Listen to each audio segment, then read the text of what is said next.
of a sudden you see IA escort them across the airport, and they're in belly chains, handcuffed, and all that, being escorted. Everybody can see, make an example of these guys.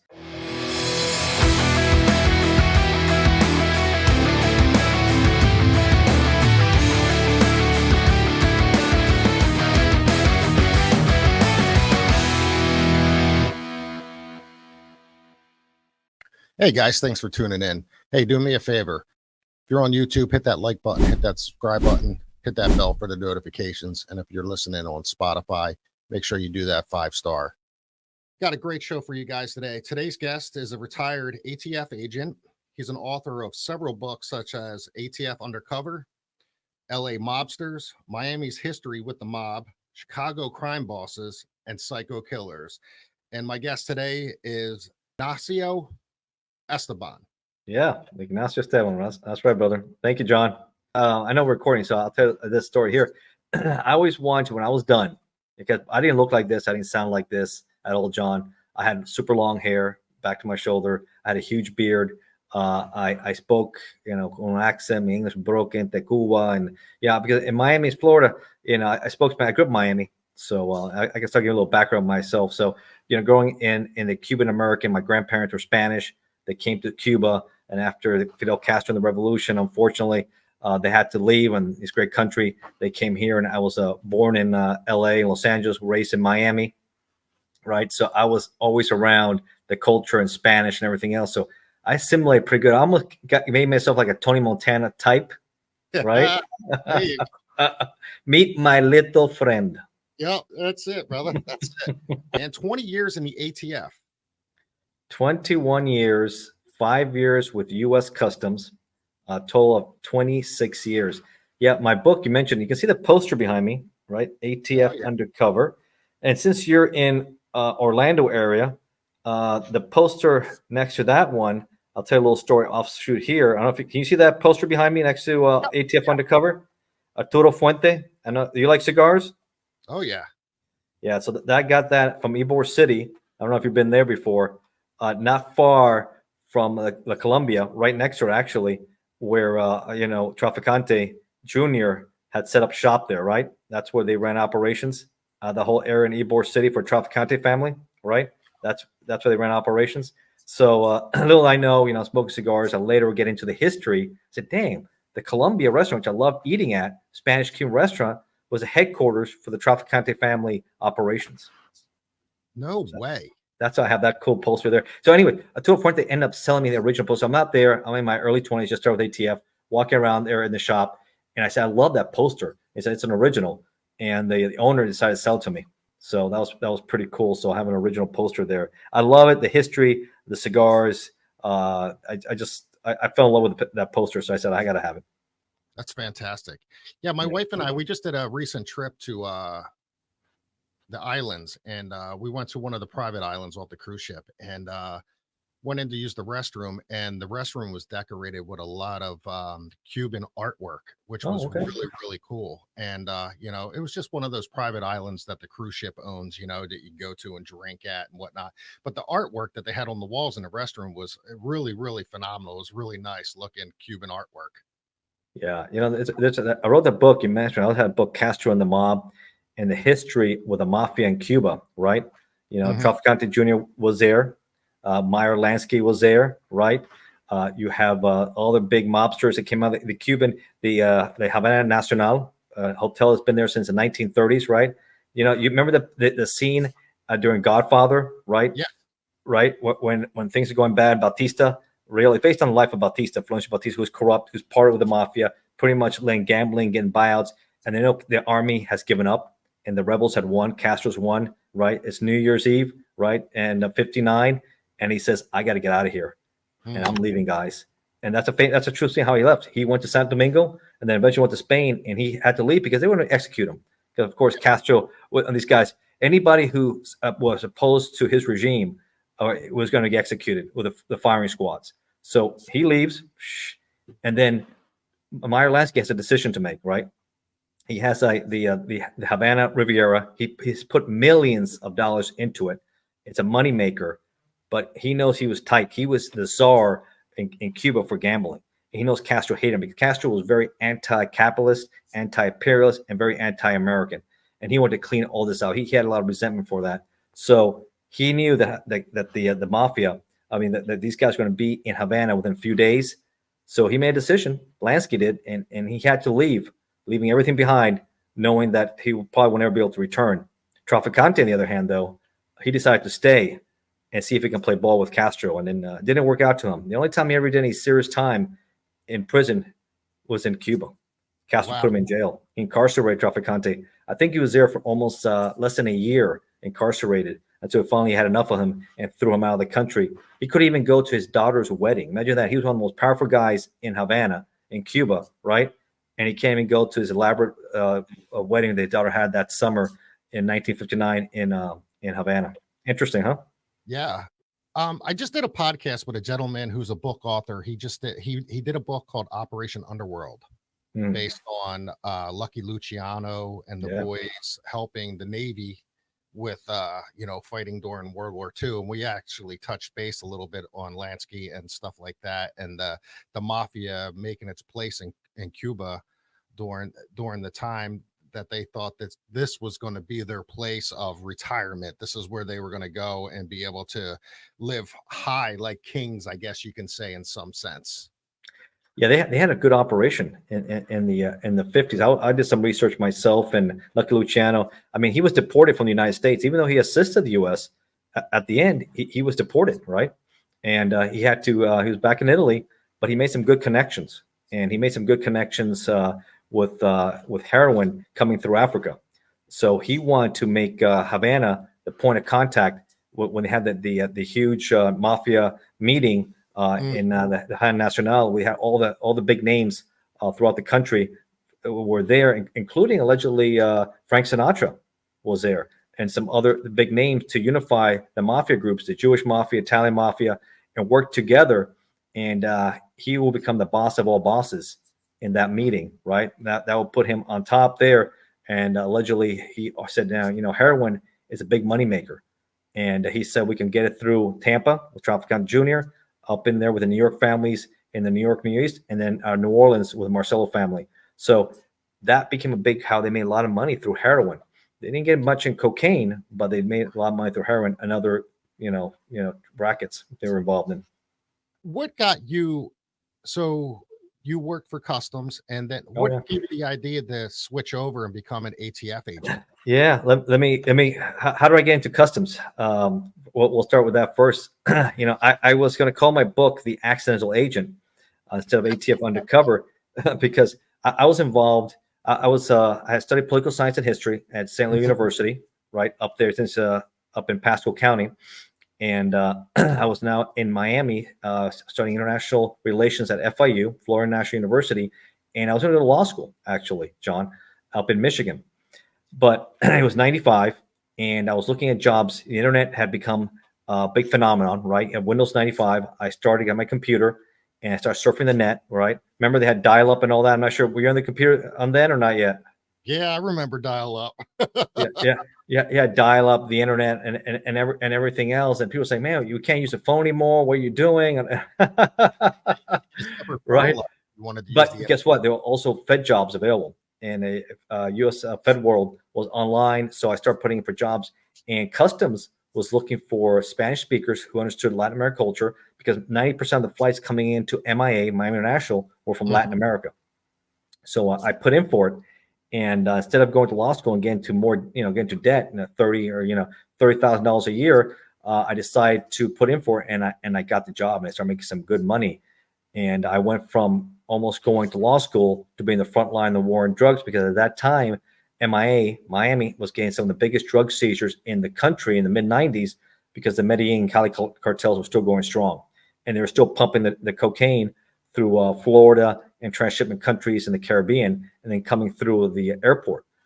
So what I would see, John, was a lot of corruption, eye-opening corruption, not only with the ramp workers, not only the longshoremen, but unfortunately within our own ranks, our own ranks. And after about 6 months, 8 months, one of our supervisors, he was involved in a major operation where he was pretty much clearing. We had MIA, the big airport, Then you have little airports where you have other flights coming in, private planes coming in. This was in Tamiami Airport, for those who know the area. And he will be clearing in, let's say on the weekend, himself go in there, escorted by locals from Hollandale and Hollywood Police Department. He would go in there and clear a private plane with 300 plus pounds of cocaine in there, right? They would clear the flight and then take it back to a secret warehouse escorted by the police. Unbelievable, huh? Talk about moving product pretty quickly. Unbeknownst to them, IA was already on him. It was being recorded, and everything was being wired. And eventually, he went down also. Was it just you, or did you have a team involved with that whole thing? I wasn't. Yeah. No, I heard about it later, but it's funny watching, somebody who you would see as a supervisor, right? And then all of a sudden you hear, oh, he got arrested. But then I heard people cooperate, and then you see other guys you worked with, which is really weird. Working, let's say, getting the guys who are swallowers or what have you, and all of a sudden you see IA escort them across the airport, and they're in belly chains, handcuffed, and all that, being escorts. Everybody can see, make an example of these guys. It's shocking what people will do for money. And if you don't have a good moral compass, and I always say you have to have good ethics going in this business, because if you don't, man, and it's bad news, because my freedom means too much for me to give that up. And a lot of these guys, they're saying they were nice guys, but now guess what? Now you're looking at 10, 15 years. Man, that's a hard. It's almost like Mike Dowd. Have you ever seen Mike Dowd? Yeah. Dirty NYPD cop. I just did a show with him. He's just started his own podcast now. Him and Nick Jarosty, and I did one with them, and I had done a little homework on him too. But when you see someone going that, I couldn't imagine myself doing 15 years. I mean, and then, what's crazy. Like, not only that, and then you got to deal with the consequences when you get out. Yeah. And what are people going to look at you and think, like, oh my God, this guy, all these years we thought he was this person. On the other hand, his pockets were lined with so much shit. It was crazy. Yeah, no, it's definitely eye-opening. It was definitely eye-opening.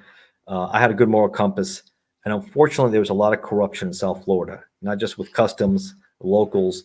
You had the Miami River cops. When you have this much cocaine, like I said, and you don't have a good moral compass, you go south, and then you do all these bad things, and then you don't think about it. You see it's easy money, and you know what? They'll never catch me. I'm too smart for everybody. Everybody thinks they're too smart, right?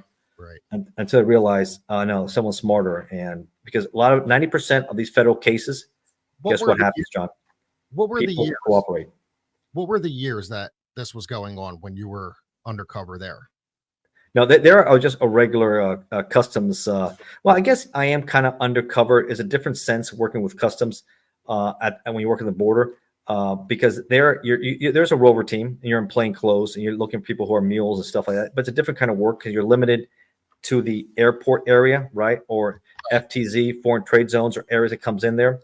But I guess my point with this was that even though we're seizing, because I was part of the SET team also, the contraband enforcement team, which was their elite team, where we get hundreds and hundreds of pounds coming in from Colombia, or from, like, say, example, one big one, about 600 pounds we seized from Guayaquil, from Ecuador, right, in the fish. So you had a big grouper or tuna, right, with a block of ice, with a block of kilo next to it inside.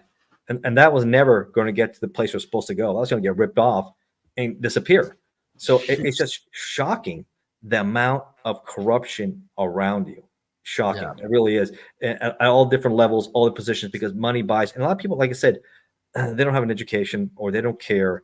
And when you can say, hey, I can bribe someone, and here's $100,000. I think that one supervisor was paid maybe $300,000. Let's just say that number came out there.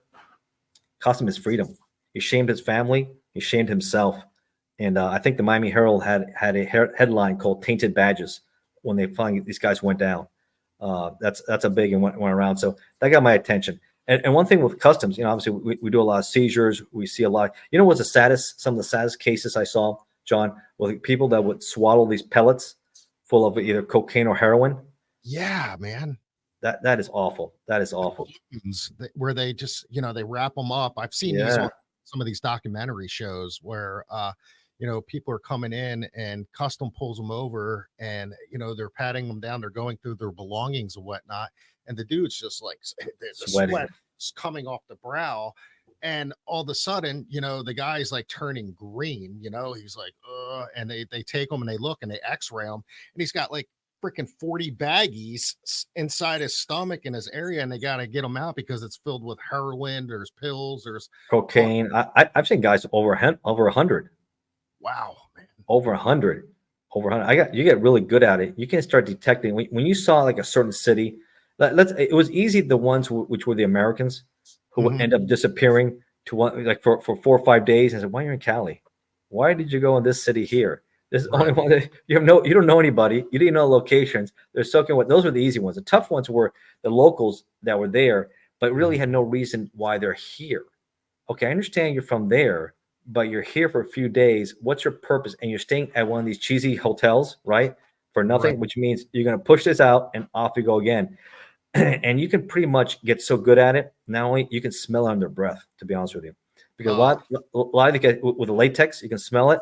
And on top of that, they're pushing it down with some sort of sports drink. So your Gatorade or something, so you can really smell it. You can say, "All right, dude, I know how many peppers you got in there." and Red Bull, no. Yeah, this is before Red Bull. Yeah, the Gator was in. Now maybe they do use Red Bull, but I think I'll be honest with you, how porous our border is even then. I think maybe we got 10% of it, maybe, if we're lucky. That means that was a quick way of getting in. Load these guys up. I wouldn't be surprised some of these flights from Avianca or American from Cali, Medellin, or Bogota, they could have been, half of them were full of swallowers, right? Mules coming in. We only get like one or two, and maybe they even throw us one. Hey, keep them busy with this one, because like anything else, John, there's a lot of paperwork involved. Yeah. And guess what happens when we catch one of these guys and they admit, "You caught me. We got it all there." Well, we got to go to Jackson Memorial Hospital. And we got to spend days with these guys. They have to take laxatives. They go to a doctor. It is a major operation just to catch one of these guys.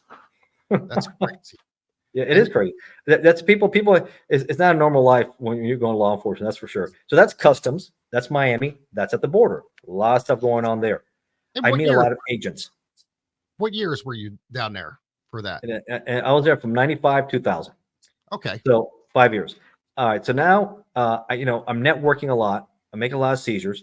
So like anything else, let's say I make a big seizure for, if it's guns, you meet ATF. If it's drugs, you make a DEA, FBI. If it has something to do with maybe terrorism, you meet Secret Service, counterfeit currency or counterfeit credit card. So I did a good networking. And I said, you know what, maybe I want to be an agent, right? And then start working these complex investigations outside the airport to be more proactive, and I can do more things. So I have put in for DEA and ATF, and ATF picked me up faster. So it's 2000. I get picked up as a federal agent. Hey, I get back to academies again. So I already did one academy at Glencoe, which is in Southeast Georgia and Brunswick. Here we go again. Now I got to do 2 more. One for basic criminal investigator school, one for ATF school. So I was there. I think I spent almost a year in that region, that area. And if anybody hasn't been there, I suggest going to St. Simon, the Golden Isles. I don't know if you've been there, John, but it is absolutely gorgeous. I know you're in Orlando area. That's a nice time to spend a few days out there. You haven't been there? No. Oh man, those are beautiful islands out there. It's very nice. A lot of history there, and very beautiful and very good seafood and nice culture out there. You got that nice Southern Georgia culture there. It was a good experience. It opened my eyes to a lot of different things out there. I enjoyed that. So finished ATF Academy, and I was fortunate enough to be in Tampa, my old stomping ground. Went to school, so I was fortunate enough to work in Tampa. They didn't send me to the border. They didn't send me to Chicago, New York, LA. I got Tampa, so I was very, very happy with that. And then I started in your home area. In the ins and outs and things like that. Well, at least I knew a little bit because I went to St. Leo. My home was Miami, but at least St. Leo, I went to school up there, and I knew it, and it was a good place to cut my teeth. And working undercover, you just can't get into UC work like that. It's like anything else. You got to learn the craft, right? If you don't learn the ins and outs, you can get yourself hurt very easily. And the groups I was working with, there was a lot of undercovers, and I was able to study and develop my own style. I had one guy, which I worked with. We call him the Puerto Rican bullet catcher. And John, this is an unbelievable story here. I think you heard this one before, right? A little bit. Yeah. Go ahead. It's awesome. Yeah. And Carlos, and I would, he would be my mentor, and I would work a lot with background with him. He would have he was making an arrest back in the late 80s, I think, believe 87 in Hialeah, in the Hialeah Mall, which is Westland Mall. And they're arresting this one guy here. He had the SWAT team. Here's the car. He's in the front, and the SWAT team's in the back. And he's approaching the front, and he has a SIG 9mm, and the bad guy has SIG 9mm. And he opens up on him, and he has his gun right up here, and the gun and the guy's bullet plugs his barrel. So he's trying to pull the trigger, and nothing's happening. He can't figure out. But look where his firearm's at. If his gun's not there, man, that hits him probably right here somewhere, right? Yeah. I told him, man, and the SWAT team behind that guy then opens up and takes care of that guy. So very lucky guy. Very lucky guy. I said, man, that's your birthday from now on there, man. That is your birthday for sure. Serious. And he was a high-ranking martial artist too. The guy was like a 6-time U.S. Open champion. Guy was really cool guy. I got along with him well, and I learned a lot from him, especially with undercover work. And then from there, I progressed, and then I developed my own style. Got my hair long, the beard. He had an accent. He's from Puerto Rico. I caught my own accent, and then I started working a lot of cases. Put a lot of people in jail. Dealt with all kinds, from repeat violent offenders, gang members, armed drug dealers, international traffickers, domestic traffickers, armed home invaders, murder for hire cases. So ATF does a lot. A lot of people say, what is ATF? Alcohol, tobacco, firearms, and explosives. It's now in the 20th, 21st century. Very small A, very small T, huge F, and medium E. Yeah. we do a lot of cases with dealing with guns. Lots of cases. Some people say it may stand for all the fun, or catch all the fuck ups, right? Oh God. So is there a particular challenging case that you worked during the time with the ATF, like you really put your time into, that you could talk about? Yeah. I put it in my books, quite a few of my cases there. There's a lot of good targets we worked out there. I mean, like some of them mentioned out there. I enjoyed this one guy, Nestor Blanco. He was known as Chino, and he was involved. And I'll give you a little background about himself, and then how I met this guy. And he was involved with City of Miami in a shootout in 1980. Right? He was being pursued. He was in the passenger seat. There was a guy driving. No, he was in the driver's seat, and he was driving. The guy was in the passenger seat, and their shootout was City of Miami. And the police officer who was chasing them, I guess they hit a bump, and the doors were slightly open. I guess they were looking to get out, and they roll out of the car themselves, and they're out. And he, according to reports, allegedly moves the vehicle in a position where his partner can shoot these two guys. They shoot at him, but they miss and don't kill him, which is good. Eventually, they get captured. They get arrested a few blocks down the road. So attempted murder on 2 Leos. He's in conspiracy for that. He has a history of attempted murders and robberies and everything else. So he's a piece of shit guy. He's just a piece of target. He should have been incarcerated the rest of his life. So now we fast forward 30 years later. All right. It's 2011. And I'm getting a call around Sunday night or so. And as an undercover, have always my UC cell phone. Good undercovers, always taking the calls from the bad guys, from informants, because that's the nature of the job we have. It's almost like 24/7. You maybe sometimes you get to sleep, maybe you don't. It's just kind of life we have. And I get a call from a guy I've been dealing with already. I already bought some dope and guns from. I call him Small Block, and he tells me, "Hey, I got this guy here I'm working with. We got some hot guns, some stolen guns. He wants to talk to you." I said, "Okay." So he starts talking to me in Spanish, and I can tell by his accent he's Cuban. And he's telling me, "Hey, these guns, they're very hot, so caliente." And he kind of gives me the calibers and everything else. Of course, Sunday night, and I said, "Okay, give me a few days. I have to come up with the money." And so we negotiate that, and then I meet them 2 or 3 days later, because you just can't do a deal like that. You got to get a team ready. You got to get an operational plan. You got to get logistics and everything else, right? You just can't say, "Okay, let's go and let me buy it." No, that doesn't work that way. So you always got to factor in all the other stuff that comes with it. And then I said, "Okay, fine." So I have an undercover apartment up in Wesley Chapel. And so I have it wired up for sound and video and everything else. The other guy, Small Block, had been there before. I said, "Meet me at the apartment." And this other guy, Chino, shows up. They pull up 2 different cars, and they have this dresser in the back and out of the pickup truck. and they have the dolly, put everything else. I said, where are the guns? They go, oh, they're in the dresser.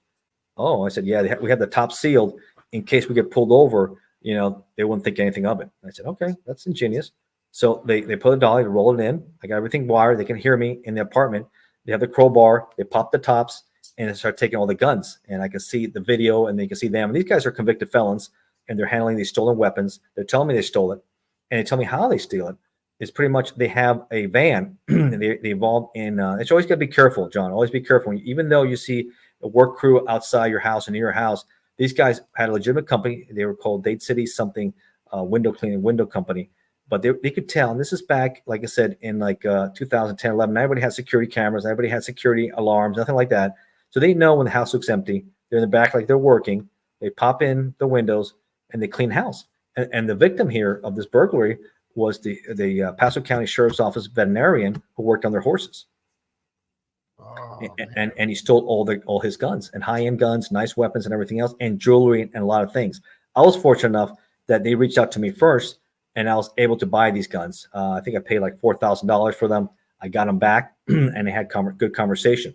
So after these guys told me all that, okay, so I got these guys in possession of stolen firearms. They're all felons. Okay, these guys, I know Blanco's already looking at like at least a 15-year min-man, if not more, for him being in possession. Because I knew his history because I talked to a detective I worked with Pasco County beforehand. And he said, hey, listen, this guy hangs out with small block. He sounds like he's in his 50s by his accent, Cuban and all that. What do you think this guy would be? So he shows me a picture of this guy. I said, this is the guy we think it might be based on what you described me. And I looked at this guy, Mr. Blanco, looked at his history. I'm like, oh, man, attempted murder on Leo. He's been in armed robberies, tons of them. I said, okay, I'll keep this in mind. And when I saw him, I said, boom, that's the guy right there. That is him. So inside he goes. We start talking. And I think to myself, all right, I got the guns out there. It was being recorded. So far, so good. And he said, hey, I heard you want some AK-47s and all that. I said, yeah, I like Tampa. He said, I like Pasco better than Tampa. It's a lot more easier to work, más tranquilo, as he said. I said, okay.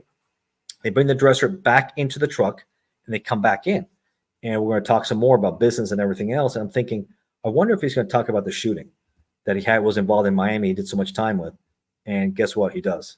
He starts, of course, these guys can't control themselves. He starts bragging about it. He said they couldn't shoot me. He was at shootout with City of Miami. They couldn't kill me. This is what happened. So he's trying to make himself as a really big badass, and he's pretty much untouchable. And he says, whatever you need, we take care of it. We can steal it. We can find it. We'll get you whatever you want. So I said, oh, great. Fantastic. So after this is over, I said, okay, good. I got these guys good. And a few months later, we arrest these guys, and a lot of satisfaction to know that this guy, Blanco, ended up getting 30 years federal time. He put 30 years, which is a good hit for him. And he had to do his state time first, was 10 years. So he's still incarcerated. And back then he was already in his mid-50s. So it's pretty much a death sentence for that guy. And the other guy, small block, got like 7 years, 8 years or so. So, ATF with a lot of the federal charges with guns and drugs and everything else, these guys get a lot of time. These guys get a lot of time. So that's one case particularly stood out to me that it felt good putting this guy away. When you do this and you finally get the takedown and you get these guys and they get everything's done and you guys are getting ready to take them to court and do all this, when do you present yourself as, hey, I was undercover? Yeah, it depends. It depends on the case. Depends. Sometimes I have someone else make the arrests and have them bring him in. Maybe they'll see me only maybe at the proffer session, right, in court, when we say, hey, listen, you want to cooperate? Let's sit down with the agent. Because with ATF, a small agency, and a lot of times I wore many hats. So I was the undercover, John. I was a case agent. I did my property, and I also had to do my own workups. Oh, wow. So I'd like the Phoebes, other people, hey, get the surveillance team out there and watch this guy. Oh, no, I got to do that too. I got to get my guys out. Oh, I don't have a team to go. Hey, get my team out there. And no, we're less than 3,000 agents, not like the Phoebes who have quite a few more than we do, right? And or DEA, we're small, but we do a lot. We do a lot. So you got to wear a lot of hats. Huh? Yeah, it keeps us busy. It's a job. If you want to be good, you have to be well organized, right? You have to. If you're going to be good, you have to be committed. You got to want to do it, especially if you want to do undercover work. It's a craft that you have to really. And I enjoyed it a lot. If I wouldn't have done undercover work, I was also a good shooter. Maybe I would join the SWAT team. But I'm glad I was able to do undercover work. We had SWAT training. We did a lot of that. We did a lot of some of our own entries. But that would have been something interesting. But I kind of like the niche of working the different cases. I like doing the proffers. I like working the interviews. I like doing all the stuff that came with being a ATF. I found it a pretty cool job. I was lucky enough, it could be dangerous. Obviously, it can get killed, right? Agents get killed. You see it all the time. One of these deals can go south on you. You can't take any of these guys for granted, even though you met with them. Let's say you met with them 5 times already. You never know what's in their heads, right? And all of a sudden they say, like, you know what? I took a crack hit, or I did something else. I'm not really in the mood to deal with this guy, or I'm in a bad place. You just never. And Nestor Blanco to me was a typical. I mean, anybody who continuously goes into these patterns and robbing and stealing and trying to shoot someone, I mean, that's someone who's a hardened criminal. And I felt really good that he went away for such a long. And he's still away, and I think that's where he's going to end up. So during your training up there, I know you're gonna learn a lot. I'm sure you're doing tons of classes and whatnot, and they're giving you breakdowns on how to, stay at a low key and how to look for certain things and whatnot. But as for training wise, did you get the one-on-one tactical training? Like jujitsu, stuff like that, to help yourself in case you got into a situation where you needed to, take people down and whatnot. Yeah, I also grew up liking. I also did a little bit of boxing too, so Okay. I like boxing. I took some kickboxing too, and I like the training, and also working with my partner who's a high degree martial artist. You get a lot of ideas from them too. But they give you close CQC, close quarter contact training, punches, attacks, where to hit people. A lot of good training, and like anything else, they give you the building blocks. Then you got to take it like anything else. Undercover school, they give you basics, right? It's up to you to keep on researching and crafting everything else. If you're a shooter, you got to work on anything else, keep on working on it. So anything else is they give you the building blocks, and you got to work from there. Yeah, man, what advice would you give somebody today if they were looking forward to joining the ATF? Oh, for sure. It's a great career, rewarding career, like anything else. You have like anywhere else in any career, ups and downs, right? I talk about that in my book. It's not just about war stories. You're going to encounter tough situations. I talk about the waste, fraud, and abuse. You're going to have difficult supervisors. I always said my motto was the bad guys are the easy part. Right. Because I had issues with certain bosses that were difficult to deal with. And I also had issues sometimes with prosecutors you had good ones and you had bad ones that really didn't want to do the cases or didn't like it or mitigate it as much as they can. And that was challenging. It's nothing worse than you put a lot of time in a case and you get a bad prosecutor that pretty much guts out your case. And you're like, what happened here? Those are some of the things you got to manage all those things and be good. But if you're good at that, you'll enjoy the work. You have a good team. You get a lot of satisfaction putting some of these bad apples away for a long time. And ATF does with a lot of bad people. So I like that. I know sometimes ATF gets a bad reputation in other circles, right? Jackbooted thugs, what's going on here? I can tell you, most of the guys I dealt with were pro Second Amendment, right? Very Republican, right? We only went after people who should not law-abiding citizens want to have their guns. No, but people that wanted to misuse them. They were danger to the community, danger to society, and they had to be removed. Those are the kind of cases we did. I hope people understand that. There's always a situation, they talk about Waco and everything else, but most agents are very pro Second Amendment. And because you have to, I think if people, John, expect, dial 911, you have a home invader, you have intruders in your house coming with your family, and you call 911, this is coming law enforcement, you think they're going to come and save you. It's not going to happen. It's going to be like 10, 15 minutes later, and a lot of damage is going to happen at you. So you need to be able to protect yourself. I encourage everybody to get a concealed weapons permit, to train with it, have it protecting your car, because if you live in a big city, carjackings are very prevalent. And you look at DC now, you're seeing a tons of carjacking, and yet the cities and the areas, this is maybe a little political, but I do a lot of political books too, that go with gun control, they're victimizing average citizens because you know what? The criminals don't care, and they're always going to be armed. They can do whatever they want. They don't follow the laws. What you're doing is victimizing the people because they can't protect themselves. That's just my opinion, and that's what I've seen. You have to defend yourself. You're in DC, in your area, and they don't let you have a gun. You can't have a gun. It's ridiculous. You know who I like to watch? Do you ever watch Grady Judd, the sheriff? Yeah. Dude, his He's shit awesome. online, man, is just fucking great, man. He's good. what's that wheel spin, and he'll spin that shit, man, like and stuff like that. We're coming for you next. And the way he talks about these criminals.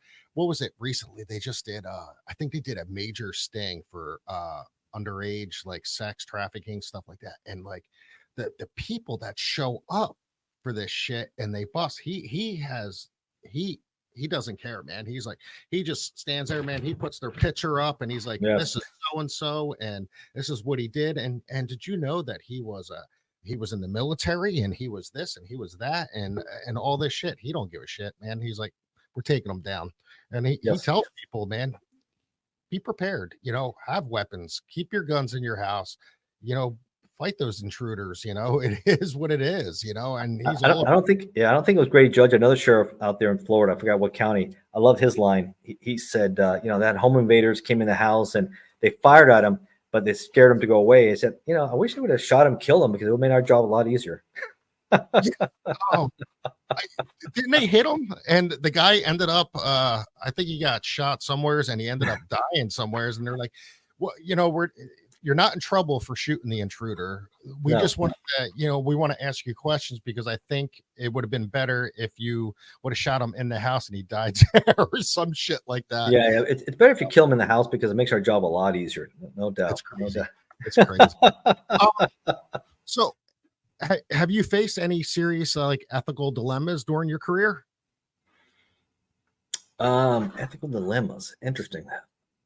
No, I think I have a good moral compass. I mean, it's I think ahead, I plan ahead with everything I can, and no briberies, nothing like that.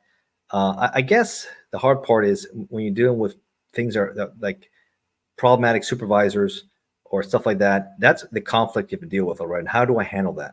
What's the best approach? Do I want to go above this person? Do I want to go to his supervisor and talk about it? You try to work it out with him, and it's not working out. Things are getting worse, bad work environments. It's stressful enough when you're dealing with bad people, and then you have a bad supervisor. It just compounds it. So those are some of the dilemmas I dealt with. One personal issue, it's in my book, that was a huge, with the tragic death of my father from pancreatic cancer. It was just after, it was in 2006 and 2007. I had just gotten married. I was a newlywed. And I talk about in my book, I went from going in a beautiful location to coming to hell. I had just come back from Europe. We had married my wife. We had gone to Spain from the Canary Islands, and coming back, and had a beautiful wedding. My father wasn't feeling good. He went to see a doctor. He was diagnosed with stage 4 pancreatic cancer, and he's a very healthy man. He was mid-60s, still working. He had worked at a Bertram Yachts. He was an engineer, designer, and he was an avid cyclist. Didn't smoke any, didn't drink much. And, 8 months later, he was skin and bones, and he passed away. A very tragic, tough death. And with work and everything else, that was definitely tough to see. My stepfather, when I was a child, he passed away of pancreatic cancer, and it hit hard. It came out of nowhere.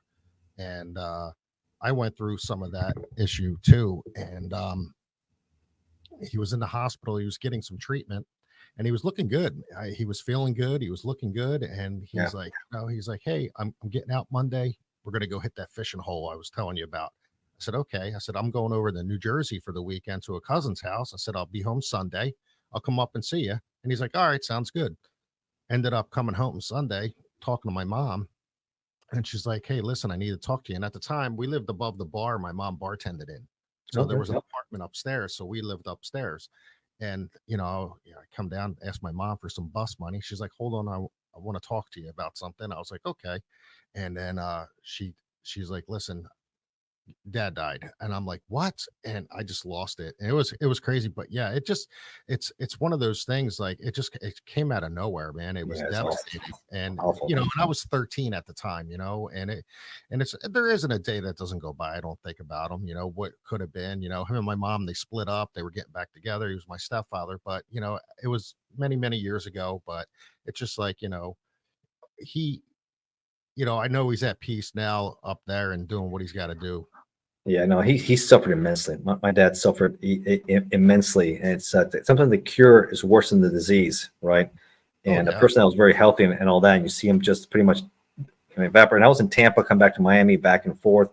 Yeah, that was hard. I had a newlywed wife, dealing with that, the stresses from work and all that, and seeing what the impact it has on my family, my mother, and all that. So that was very difficult to deal with. And no one ever thinks they're going to die.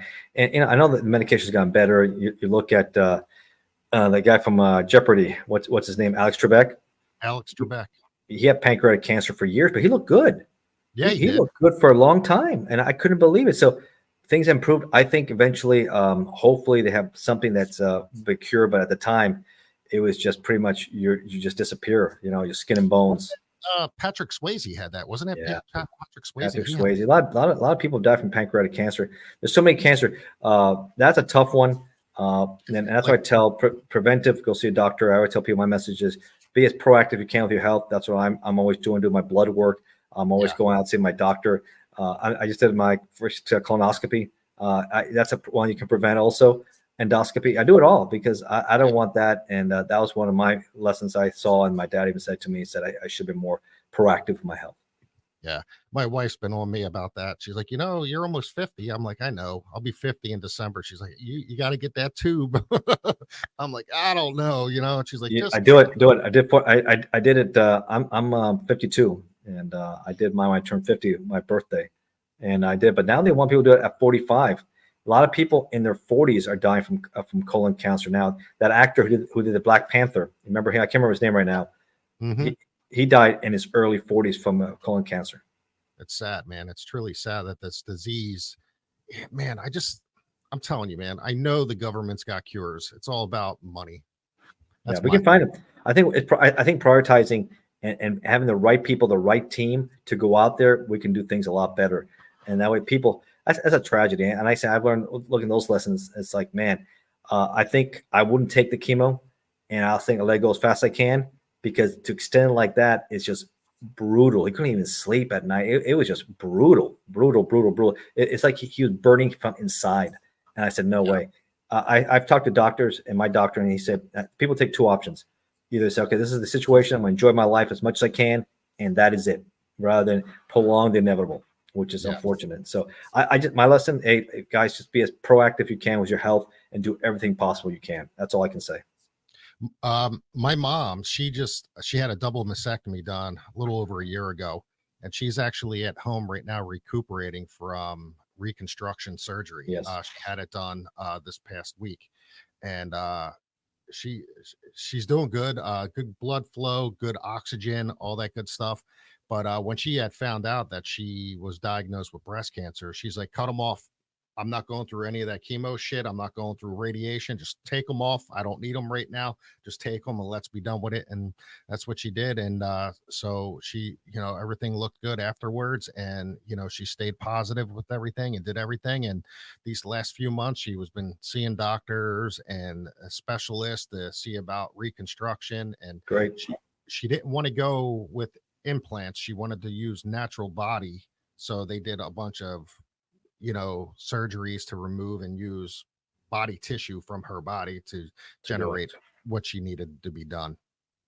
Yeah, my mom also did that. She went through that too recently. She's in her mid 70s, and it was a little tougher for her. Not double mastectomy, just a mastectomy, right? And just one, and it was stage 1, but the doctors decided that was the way to go, and she's recovered, and it was a little bit harder, but now she's doing fine. And like I said, reconstruction is key there, but being proactive and going ahead, it's a key there, because you see a lot of women do die from breast cancer too. It's sad. It's sad. But like all these cancers, we have awareness months and deal with it. And I think that was also part of my life, just like in yours, something you always remember, something to think about, lessons learned. But the key is to learn from lessons, and hopefully we can improve it, because those are tough ways to go for sure. Yeah. What do you think about today's day and age with all this technology and this AI stuff that we have with helping these cartels and smugglers getting shit to the States and using different things? Because, with this AI shit now, they can change your voices to just about anybody or anything. Yeah, AI is scary. I don't think we fully understand the capabilities. At least I don't. Maybe some people do, but even Elon Musk even said that could be the biggest danger to humanity, right? Yeah. We don't know how this can work out for us. Maybe we'll be enslaved by the machines at the end, right? I don't know where this can go, because I don't know. I believe a lot. Sometimes I see some stuff. I say, that looks like a deep fake. I don't think that's real. And so you have to do your research. Was this a deep fake? And don't believe it. You can say you can't believe everything you see. Now you can't believe everything you see anymore. You can't believe everything you see or everything you hear. And could AI cause, World War III? That's something to think about. That's a serious thought. What do you believe are some of the biggest challenges right now facing enforcement agencies? Enforcement under, I think this whole, if I was a local working on, I wouldn't be happy with this whole BLM, Black Lives Matter push, defund the police. Like the police are the bad guy. You see the morale. It's a tough enough job, and people want to second guess them when you have a split second to make a decision, right? And then they say, oh, indict these guys or whatever. I mean, the bad ones are the bad ones. I mean, you saw what happened in Memphis. There's a one guy, and they went around, they gave him a beat down and all that stuff. And that was just, wrong. But you got a split second, and the guy looks like he has a weapon. He's not complying. If you comply and you listen to what the police tell you, you're going to be okay, right? If you can go F yourself, I'm not showing you my hands, and you have a history of weapons, and then you go for something, well, guess what? It's not going to be good for you, is it? Because at the end, they got to go home. They got a family, and they got to do the right thing. And you're not complying. So I think that's a big problem for people listening, where you have this whole movement that's against them, where people don't understand it's a very tough job, and you got a split second. Now, of course, you're doing wrong things. Yeah, you should be held accountable. Yeah. I tend not to get too political on my podcast. I don't talk a lot of political bullshit, but it's today's day and age, the way things are going, and it's scary as shit. This whole possibility of World War III. We have so much shit happening overseas right now, and the whole border crisis that's going on here in the States. And I just picked up a book by Vincent Vargas, Rocco Vargas. He put out a book called Borderline, defending the home front. He's a former Border Patrol agent. He's also an actor from the Mayans motorcycle show. He gives an in-depth perspective of what it's like for a Border Patrol agent every day out there, and him coming from a mixed background of Mexican and Puerto Rican, he gives his insight to what's happening down there. And just glancing and reading through some of his book, it's scary. There's some scary shit, man. The whole border thing. I watched a video, what was it, not too long ago, down there, and the barbed wire was all over the place, and it's like it's stretched out, and these guys, they just bombard the barbed wire, they get through it, and then they get up to this other gate just trying to get into the States. And it's just like, we have all these, I don't know if it was the National Guard or whoever it was, dressed in fatigues and whatnot, just trying to keep everybody at bay. It's just nuts. No, it is. And it was better during the Trump administration. With the Biden administration, it seems like he has an open border policy, and they have to do something. They have to finish the wall. Remember, he said not one more inch of the wall will be completed, right? And then all of a sudden he's flip-flopped and said, okay, maybe we should finish the wall. We have the money for the research. We should have done that from the beginning, not because you have a crisis. The wall is just part of it. You have to go against all the underground tunnels that exist in our country. We have a lot of tunnels that come into our country also, not only for human smuggling, drug smuggling, and everything else goes on. And then you have a lot of overstays too. So people come in, fly in, and here and stay illegally, they have to be deported. You have to let people who do it the right way be rewarded, and not reward those who decide to do things the wrong way, right? And that's not fair for those who waited and got their visas and came here and did things the right way. If you're breaking the laws to come in here, what are you going to do? What else are you going to do? Right. Now, let's jump a little bit out of this whole political thing, if you don't mind. Sure. But so your one book, Psycho Killers. Oh, yeah. What makes a psycho killer? Yeah, it's actually a question. It depends, right? I was looking at each one of them. You have the Bundys and Dahmers, the Gacy's, the Ramirez, and I mean, there's so many. Some of them I didn't even hear of. Pedro Lopez, the monster of the Andes. Some of these guys seems like they were born that way. They're born psychopaths, and I think some of them were made psychopaths. I mean, some of them are maybe a combination. How was your home life? We heavily abused, neglected, right? You suffer a lot. I mean, some of these guys said they came from tough, houses. Some of them said they were fine, but there's something in them that wasn't right, and they really enjoyed the satisfaction of killing and stuff like that. So I found it fascinating. I grew up in Philadelphia, and one of the big things from Philadelphia was the Gary Heidnik. Hmm. Do you remember him? Yeah. What year was that? Oh God, man. I know it was I believe it was in the 80s. He 80s? had, yeah, he, it was almost like, the whole, where he had the hole dug in the basement, and he Oh, was putting girls down bodies. there. It's like Gacy, huh? With his home. Well, no, I believe some of these girls were alive, but I mean, it was just, he was kidnapping them, taking them to the house, and he had them in the house and shit like that. But it's just like the whole Gacy thing too is just mind blowing. Years of burying bodies underneath the house. Yeah, It's just, it's crazy. Crazy. I mean, Dahmer would consume them, right? He would cut them up, consume them, and keep the parts in his fridge in Oxford Apartments, right? That one guy. Have you seen the video? That one guy, the only guy that ever escaped Dahmer. How he escaped Dahmer, how close he was. He said he was triggered every time he saw The Exorcist 2 or 3. There was a certain scene, and he saw in his eyes that, oh, something's going on here. And he had a thing for, I guess, black males or Asian males, and he really, who were gay males, and he really wanted to, he realized if he handcuffed him and put him on his back, he was dead. So he kept him buying time, but say, I got to go to the bathroom again. He goes back in that stupor. He go to the bathroom again. But he was a little bit bigger than most of his victims. And when he decided to bolt to the door, Dahmer tried to chase him and grab him, but he knocked him hard in the face, and off he went. And then he contacted local authorities, Milwaukee PD, and then they came back to the apartment. But this time, I know before, I think a year earlier, I have the dates in my book. A year earlier, there was a young Vietnamese boy. I'm sorry, Vietnamese or from Thailand. I don't know. He was Asian. I got in his nationality in my book. Yeah. I believe he was. I think he may have been Vietnamese. Vietnamese. Yeah, I have this nationality in my book, and this is a messed up one, man. This was messed up because Dahmer and him, he kind of injected his brain with some sedative, right? He wanted to make him like an ultimate sex slave, right? And he thought he had him, but he woke up. But Dahmer was an alcoholic. He wanted to get some beer, and he left. He was naked. He was bleeding from his anus area. And he approached a bus stop right in front of the apartments asking for help, but he couldn't speak English because he was like 14 years old. And eventually they called the police. The police come in, but Dahmer shows up and he freaks out. And he tells them, oh, he's my 19-year-old lover. We had a little spout. He loved it. He couldn't talk. He was like, he couldn't explain what was going on. I said, please, oh, not a problem, not a problem. They didn't check. Paramedics said, okay, he's fine. But one of them wanted to take him back to the hospital. They should have done a little more. And he said, okay, well, let's go back to your apartment. So he takes him and the boy back, and he tells, man, we've been having a lot of crime out here. This is Dahmer. You guys are doing an excellent job out here. I appreciate all the help you guys have been doing out here.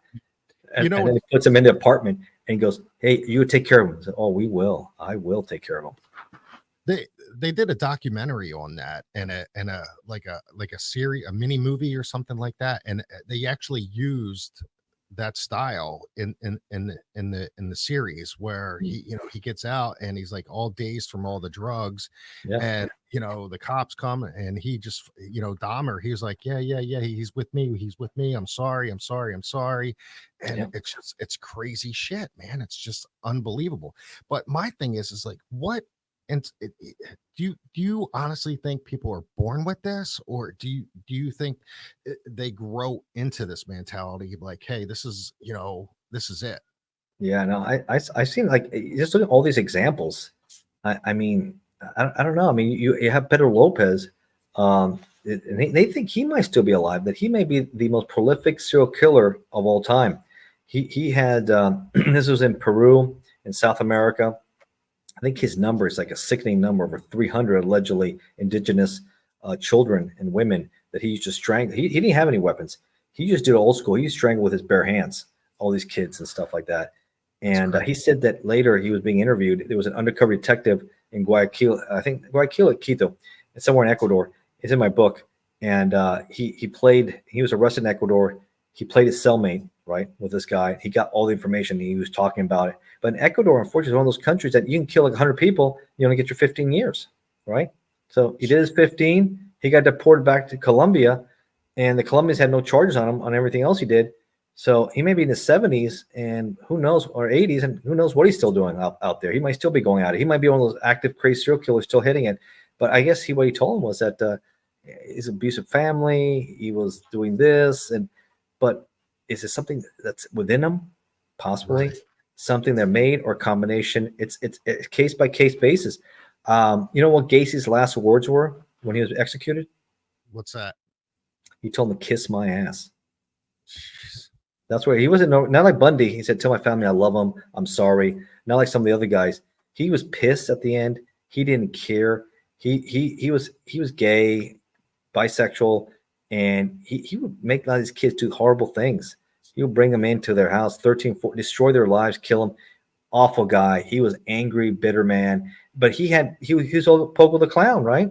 He have all these great parties. He would entertain the neighbors, and then small department, and then they would disappear the kids later. I mean, you got to look at Gacy's life, man. That's just unbelievable life.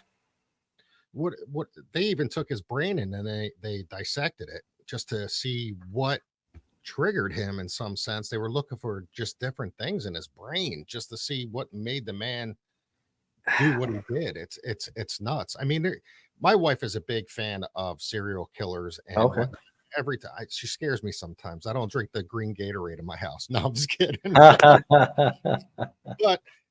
this is she's a big fan of them. I mean, everything from the brothers, the two brothers, and stuff like that, to the Night Stalker, to even Charlie Manson. I mean, she's any type of documentary we can watch together, we will, and whatnot. It's crazy, but it's amazing that what these people do and where they come from.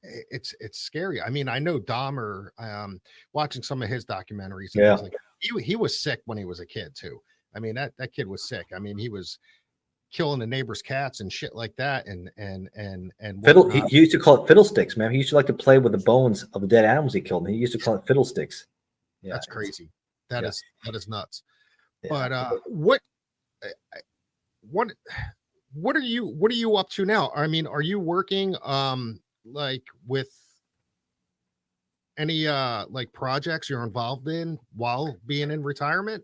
Yeah, I'm trying not only writing all the books and doing all the podcasts. I also do a weekly show too. If you guys want to watch too, with William Steele on his true crime channel, that nice. He's a reality TV star from A&E, from inmate to roommate, and we've been doing this for over a year now, maybe a year and a half. So that's a pretty cool show. Current events, politics, true crime, a little bit of everything. So we do that. We normally release it on the weekends. We do it Thursday mornings. I tend to try to do most of my shows I can in the mornings, but sometimes you can't. You have to work around it. It's busy. I've been writing screenplays.